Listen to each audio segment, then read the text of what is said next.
मारू एक साधारण आदमी था। वह अयोध्या में रहता था। यह एक चहल पहल वाला शहर था। जीवन सरल था। मारू एक बुनकर का काम करता था। वह बढ़िया कपड़ा बनाता था।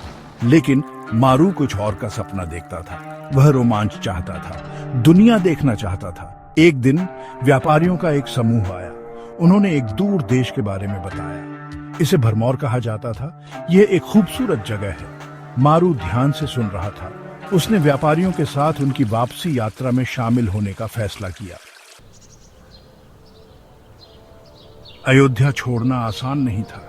मारू अपनी पुरानी जिंदगी पीछे छोड़ रहा था। उसने अपने परिवार और दोस्तों को अलविदा कहा। उसने वादा किया कि वह एक दिन वापस आएगा। उसने कुछ सामान पैक किया। भारी मन से वह चल पड़ा। यात्रा लंबी और कठिन थी। वे कई दिनों तक सफर करते रहे। उन्होंने नदियां और जंगल पार किए। उन्हें चिलचिलाती धूप और कड़ाके की ठंड का सामना करना पड़ा। व्यापारी उनके मार्गदर्शक थे। रात में वे तारों के नीचे डेरा डालते थे। व्यापारी कहानियां सुनाते थे। मारू ध्यान से सुनता था। उसे भारत की विशालता का एहसास हुआ। सफर ने मारू की परीक्षा ली। उसे बहुत सी मुश्किलों का सामना करना पड़ा। रास्ते ऊबड़ खाबड़ और खतरनाक थे। मौसम अनिश्चित था। कभी कभी उनके पास पानी खत्म हो जाता था। दूसरी बार उन्हें भोजन के लिए शिकार करना पड़ता था। जंगली जानवर लगातार खतरा थे। उन दिनों बीमारी आम थी। कोई डॉक्टर या दवाइयां नहीं थीं। मारू भी कई बार कमजोर महसूस करता था, लेकिन वह आगे बढ़ने के लिए दृढ़ था। उसने भरमौर पहुंचने का मन बना लिया था। उसे व्यापारियों की कहानियां याद थीं। वह उस दिन का सपना देखता था जब वह इसे देखेगा। इन सब के बावजूद मारू मजबूत बना रहा। उसने अपने साथियों की मदद की। उसने कभी उम्मीद नहीं छोड़ी। उसने अपने आसपास की सुंदरता से ताकत ली। उसने राजसी पहाड़ और जगमगाती नदियां देखी। उसने प्रकृति की शक्ति को महसूस किया। इसने उसे विनम्र बना दिया। व्यापारी रवि नदी के किनारे किनारे चलते रहे। ये इस इलाके की जीवन रेखा थी। वे नदी के किनारे बसे गांवों में रुके। ये गांव मुसाफिरों के लिए जरूरी थे। यहाँ वे आराम कर सकते थे। वे खबरें भी सुन सकते थे। ऐसा ही एक गांव था चंबा। यहाँ के लोग भरमौर के बारे में बातें करते थे। ये पहाड़ों में ऊंचाई पर था। चंबा से भरमौर का सफर मुश्किल था। यहाँ के लोग बहादुर थे। वे स्वाभिमानी थे। मारू उनसे प्रभावित हुआ। वे मेहनती और साहसी थे। वे कुदरत के साथ रहते थे। वे मुश्किलों का सामना मुस्कुराते हुए करते थे। मारू आकर्षित महसूस कर रहा था। उसे एहसास हुआ कि भरमौर सिर्फ एक जगह नहीं है। ये बलवान और स्वाभिमानी लोगों की धरती है। भाग 5, भरमौर पहुंचना। कई हफ्तों बाद वे आखिरकार भरमौर पहुंच गए। ये ऊंची चोटियों से घिरी एक घाटी थी। हवा ताजी और शुद्ध थी। भरमौर के लोग बाहरी लोगों से सावधान रहते थे, लेकिन वे दयालु और मेहमाननवाज भी थे। उन्होंने मारू और उसके साथियों का स्वागत किया। मारू को इस जगह से तुरंत लगाव हो गया। यहीं वह रहना चाहता था।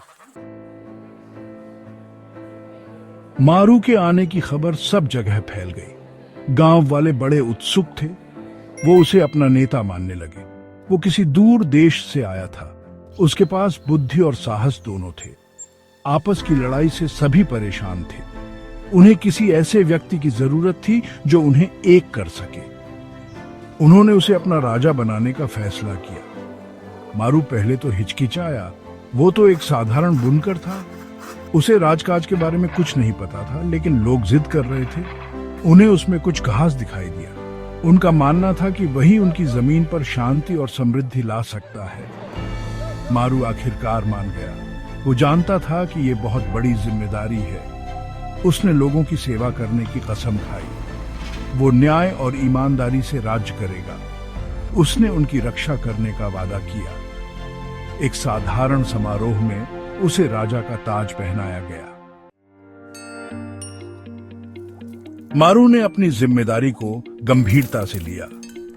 उन्हें लोगों को एक करना था। उन्होंने लोगों की बात सुनकर शुरुआत की। वो अपने नए राज्य में घूमे। उन्होंने बुद्धिमान लोगों को अपना सलाहकार चुना। उन्होंने सैनिकों को प्रशिक्षण देने का आदेश दिया।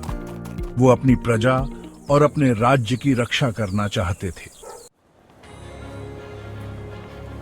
मारू एक बुद्धिमान और न्यायप्रिय राजा साबित हुए। उन्होंने नए कानून बनाए, ये सभी के लिए उचित थे। उन्होंने व्यापार को बढ़ावा दिया, इससे भरमौर में समृद्धि आई। उन्होंने नए मंदिर और सार्वजनिक इमारतें बनवाई, कलाओं को संरक्षण दिया।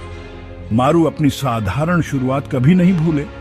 उन्हें कड़ी मेहनत की कीमत पता थी। वे सबके साथ सम्मान से पेश आते थे। वे अपनी उदारता के लिए जाने जाते थे। वे गरीबों और जरूरतमंदों की मदद करते थे। वे सच्चे जनता के राजा थे। मारू के शासन में भरमौर फला फूला। यह एक शक्तिशाली राज्य बन गया। यह अपनी मजबूत सेना और बुद्धिमान शासक के लिए जाना जाता था। पड़ोसी राज्यों के लोग मारू का आदर करते थे। वे उनके नेतृत्व की प्रशंसा करते थे। मारू एक बुद्धिमान और न्यायप्रिय राजा साबित हुए। उन्होंने नए कानून बनाए, उन्होंने व्यापार को बढ़ावा दिया, इससे भरमौर में समृद्धि आई। उन्होंने नए मंदिर और सार्वजनिक इमारतें बनवाई। मारू अपनी साधारण शुरुआत कभी नहीं भूले। उन्हें कड़ी मेहनत की कीमत पता थी। वे सबके साथ सम्मान से पेश आते थे। वे अपनी उदारता के लिए जाने जाते थे। वे गरीबों और जरूरतमंदों की मदद करते थे। वे सच्चे जनता के राजा थे। मारू के शासन में भरमौर फला फूला। यह एक शक्तिशाली राज्य बन गया। यह अपनी मजबूत सेना और बुद्धिमान शासक के लिए जाना जाता था। पड़ोसी राज्यों के लोग मारू का आदर करते थे। वे उनके नेतृत्व की प्रशंसा करते थे। मारू ने कई सालों तक राज किया। वह भरमौर में शांति और समृद्धि लाया। उसने पड़ोसी राजाओं के साथ गठबंधन बनाया। उसने अपनी प्रजा की सुरक्षा सुनिश्चित की। जब मारू की मृत्यु हुई तो सभी ने शोक मनाया।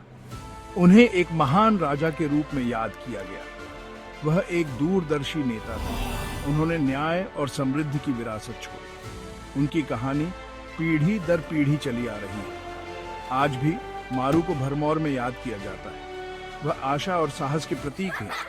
वह सभी के लिए एक प्रेरणा है।